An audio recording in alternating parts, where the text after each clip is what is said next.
Up next, a music teacher is found dead. Is it an accident or murder?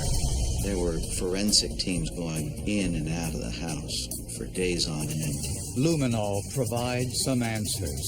It just lit up like a Christmas tree. It was phenomenal. She didn't have any enemies. That's why it was thought to be an intruder case. But sometimes friends are more dangerous than enemies. Secrets that have been kept for so many years finally caused the whole thing to explode.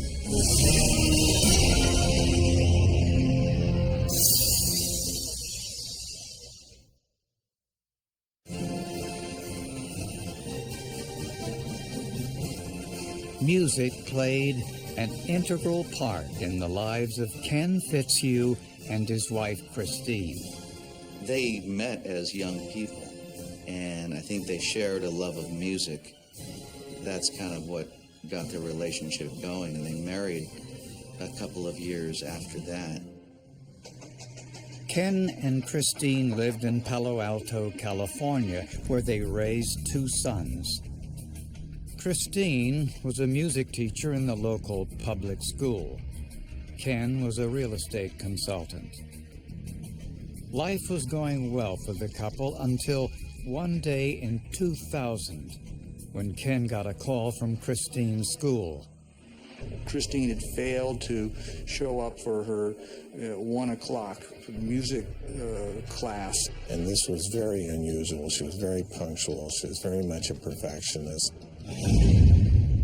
Ken had no idea where she was, so he and 2 co-workers drove to the house to see if she was there.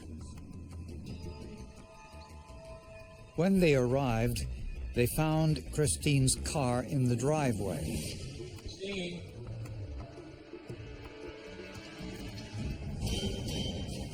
Christine. Inside, they found Christine lying in a pool of blood.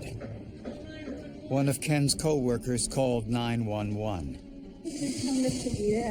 What's going on? Somebody has just fallen down the stairs. She fell down the stairs and hit her head. Is she still breathing? I don't think so.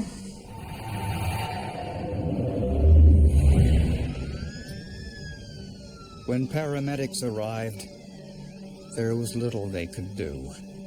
She is dead by the time they have arrived. At first glance, it looked as if Christine had tripped while carrying the laundry down the stairs. This staircase had maybe 15 stairs in it, and she was near the bottom, feet extending upward. Apparently, her head hit a ship's bell that they stored in the basement near the steps. He said that she was wearing some sort of dangerous black shoes that she had tripped on once before. But to investigators, something about the placement of the shoes didn't seem right. I noticed halfway up the staircase there was a right shoe. It was on the left side of the staircase as you're descending. It was going up the stairs. It's not going to fall in this position. That was a little bit odd to me. During Christine's autopsy, the medical examiner found evidence inconsistent with a fall. She had 7 lacerations to the back of her head, and those were at multiple angles. What it told us was she had some type of impact to the back of her head, multiple blows. At that point, we knew there's no way that she got that many wounds falling down the stairs. And they found more than just head injuries. She had also been manually strangled. This indicated to us that we had a homicide situation, an assault against this woman. To hear the coroner describe what happened to Christine Fitzhugh, you would have to think that this murder was committed by some inhuman monster. News of public school teacher Christine Fitzhugh's death spread quickly throughout the Palo Alto community. She was a person who clearly touched each and every child she came in contact with and had someone of that special magic that brings school to life, and in her case it was in the area of music. At first, Christine's death appeared to be an accident. But when the medical examiner found evidence consistent with a homicide, investigators took over the scene. I said, I want the crime scene team to go in this house, and I want them to start on it, and I want them on their hands and knees to crawl through this whole place. I want you to find any evidence of what has occurred here. And there were forensic teams going in and out of the house for days on end. And we kept asking the police, how much longer is this going to go on? Investigators believe that Christine was murdered sometime between 12:20 p.m. and 1:40 p.m. We were able to get the receipt, so we knew that at 12:20-ish that she was alive and buying coffee at a local coffee house. Christine's husband and two co-workers found her body and called 911 at 1:40 p.m. The murder had to have occurred relatively close in proximity to this attempted resuscitation. Because if it had occurred several hours earlier, you're going to get a lot of coagulation of that blood. 6 months before Christine's murder, there had been 6 home burglaries in the Fitzhughs neighborhood. There was a lot of talk that this might have been the result of some burglary gone bad, that Christine might have surprised a burglar and this is what happened to her. All of the robberies had occurred in the daytime, and like Christine's case, there was no forced entry into any of the homes. Those robberies were still unsolved. The police were in a tough spot. They had to kind of reassure the public that there wasn't a maniacal killer out there. You got a security system, the people in back of me got a security, they get a little edgy, and now they'll be a little bit more edgy. But nothing had been stolen from the Fitzhughs' house, and something bothered investigators. They found no blood spatter on the stairs or on the adjacent walls. Whenever a beating takes place, when blood comes to the surface, subsequent blows start to disperse that blood. And it causes blood to be spattered onto the surrounding surfaces. Those characteristic patterns weren't seen down in the basement. This meant Christine hadn't been killed in the basement where her body was found.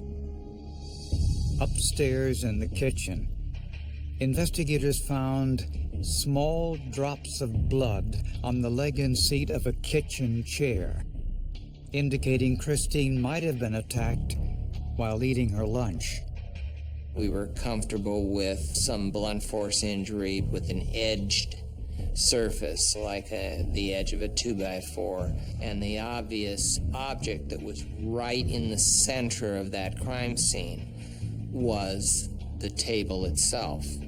And the table had supports and then a cross member that served as the footing, if you will, of the table. That was something that her head was forcibly struck against that type of an object. The room was sprayed with luminol, and even seasoned crime scene analysts couldn't believe what they were seeing. It just lit up like a Christmas tree. It was phenomenal. It was clear the chair in the kitchen had recently been covered in blood. A nearby kitchen wall also showed evidence of a brutal confrontation. The landing between the kitchen and the basement looked as if Christine had been lying there in a pool of blood. There were some shoe print patterns in the area of the kitchen door. And the basement stairs left no doubt that she'd been dragged there after she'd sustained massive injuries. It was obvious that we were standing where a very brutal event had taken place. an event that was followed by an extensive cleanup. To the naked eye, you could see nothing. It was clearly clean. But why would a killer spend all this time cleaning the crime scene? It was a whodunit. It was a murder in a beautiful place, and we just knew that at that point it was going to be a big story. No one in Palo Alto, California could imagine who would want to hurt Christine Fitzhugh. She had no known enemies, and on the surface the Fitzhughs appeared to have a storybook marriage. Ken and Christine inherited a large sum of money from Ken's family and rarely had to worry about their finances. By the time that the Fitzhughs moved to Palo Alto, they had about $2 million in real money. But investigators learned a troubling fact about their finances. Because of failed business ventures and flagrant overspending, the Fitzhughs were virtually bankrupt. They had a lot of financial problems. They were not going to be able to make their mortgage, and that was going to be public soon enough. Their financial house of cards was kind of crumbling down at the time of this homicide. Christine's closest friends told police the stress of impending bankruptcy was eating away at their marriage. Christine was thinking of leaving Ken and taking her half of the house and separating from his life completely. We'll sell the house, you'll take half, I'll take half. But there was something else that bothered investigators. I'm going up the stairs, there's a large photo. It's of the victim, her husband, Ken Fitzhugh, and their 2 children. Hey, Lieutenant, what's up? Take a look at this. This boy doesn't look like his brother. I comment to my supervisor, one of the children don't look like the other, or the parents. That don't look quite right. And later, during Ken Fitzhugh's police interrogation, investigators noticed Ken referred to his son in an odd way. Her older son graduates from college in a couple of weeks. She wanted to be there for that, too. It's really a sad time. You said her older son. He's not your son? No, he's our son. Further investigation helped explain this slip. Shortly after Ken and Christine were married in 1966, Ken became friends with a co-worker named Bob Brown. And they both worked at the San Diego Aerospace Contractor back in the late 1960s. Ended up the 3 of them hanging out together all the time, and Robert Brown was in and around the family all the time. As a result, Bob Brown's relationship with Christine soon went beyond friendship. He's having an affair with Christine. As Bob put it, he thought that Christine was starved for affection. All right, so Christine and Bob have this affair that goes on for many years. When Christine got pregnant and gave birth to her oldest son, Justin, sources told police that Ken was not the boy's biological father. It was Bob Brown. Robert maintained his friendship. Matter of fact, he was actually Justin's godfather.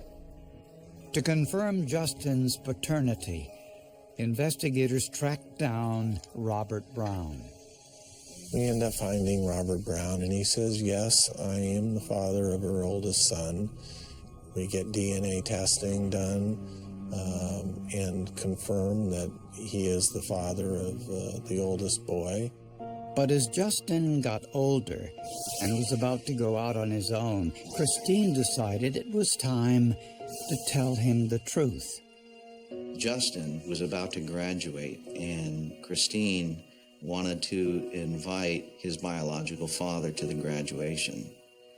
And it was going to be sort of at the graduation that she was going to reveal to everybody that this other man was his father, not Mr. Fitzhugh. Ken claimed he was unaware Justin was not his biological child. Well, I of course asked him, and he claims that he had no idea about it. And the friends all seem to think he didn't know. Certainly the son didn't know. I believe Ken knew about the affair, and I believe Ken knew who Justin's biological father was. There is no way that Christine would have gone and told Justin that Robert Brown was his father and think that Ken wouldn't have known.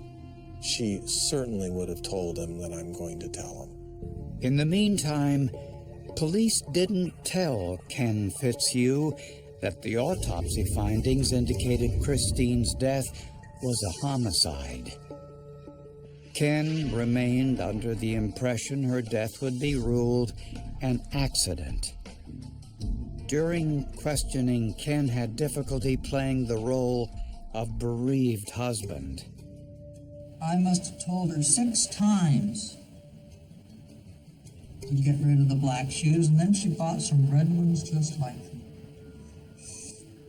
And she'd get dressed and she'd say, "How do I look?" And I'd say, "Well, fine, except I wouldn't wear those damn black shoes. You're gonna fall." And there they were on the stairs. He was doing a bad job of acting because he was overacting. So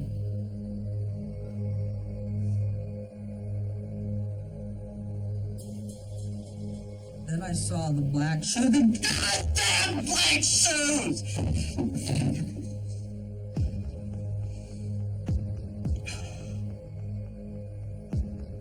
I think he had been acting for that whole day. But this was just opinion, not proof of murder. And more important for investigators, Ken had never hurt anyone in his life. Unless police could find forensic evidence to tie Ken Fitzhugh to the crime scene, a jury probably wouldn't believe it either.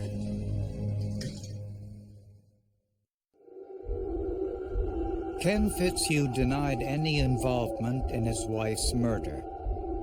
Police found no evidence of his involvement inside the house, but when they got a search warrant for Ken's SUV, that was another story.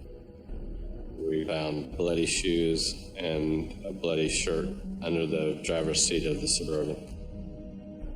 There was also a paper towel soaked in blood. Blood that matched Christine's DNA. Ken said there was a simple explanation. He tells me that this blood came from a gardening accident. He said Christine and him were in the backyard the previous week, and she had hit her hand with a gardening tool.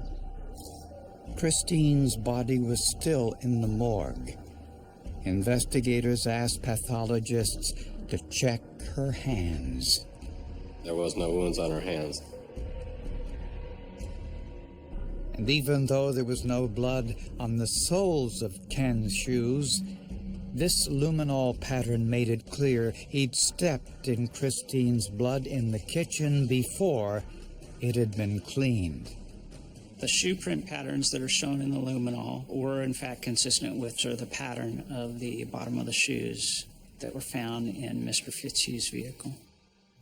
The bloodstains found on Ken's shirt and shoes were medium-velocity blood spatter. This definitely didn't support Ken's story. The stains are all consistent with being near the source of blood at the time that the beating took place. Even more damning was the fact that the blood on the sides and tips of Ken's shoes had been diluted, consistent with standing nearby as blood was being cleaned with water. Dilute blood is often easy to recognize because when it dries, the edge of the stain will be darker than the center of the stain. And where was Ken between 12:20 p.m. to 1:40 p.m., the time of his wife's murder. Mr. Fitzhugh says that he had left the house around 11:30-ish and had driven up to Belmont, an area about 40 minutes north of where he lived, to examine a vacant lot. No one saw Ken at this lot, and Ken's cell phone record showed he wasn't in that area when the school called to tell him his wife was missing. So it kind of destroyed his alibi of where he was located. He was actually in the Palo Alto area when he received the phone call. Prosecutors believe Ken's motive was secrecy. He didn't want the divorce or anyone to know he wasn't the biological father of his oldest son, and he didn't want anyone to know they were virtually bankrupt. It was almost like a clock exploded, and all the little springs and levers and wheels of the clock that had been so tightly wound up in that clock just exploded all over the landscape. 2 weeks after Christine's murder, Ken was arrested. Prosecutors said the evidence showed Ken planned his wife's death. The evidence suggests he parked a short distance away from his house and found his wife in the kitchen where she was having lunch. He attacked her in the kitchen. Blood landed on his shirt, his shoes, the kitchen chair, the floor, and the walls. The autopsy also revealed he strangled her. Ken wanted to make Christine's death look like an accident, to stage the scene. He dragged her body down to the basement, leaving blood all over the steps.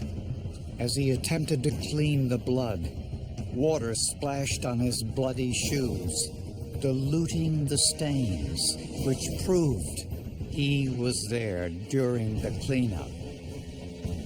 Then he took Christine's shoes and placed them on the steps to support the fake story that she tripped.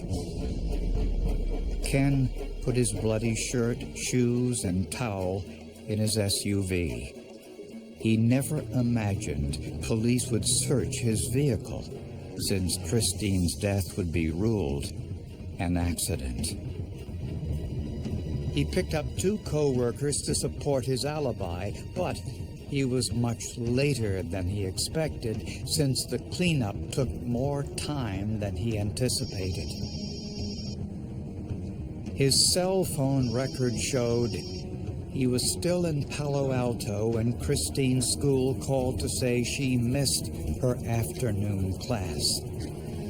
Everyone agreed Ken did an extraordinary job cleaning the scene, but he couldn't clean everything. Luminol revealed the extent of the cleanup, and the autopsy results left no doubt. He thought, I'll make it look like an accident. Nobody's going to believe I committed a crime. 1 year after the murder, Ken Fitzhugh was convicted of second-degree murder and sentenced to a minimum of 15 years in prison. Ken still maintains his innocence, but the forensic evidence left no doubt he was Christine's killer. You get the luminol and you see that there's this, cleanup, and, you've got somebody lying about where they were. You've got evidence pointing to no one but him. You never really know what's going on behind closed doors. You never really know what people's lives are like. They have a face, they present a face well, but you scratch below the surface, and sometimes you find these ugly things that are going on.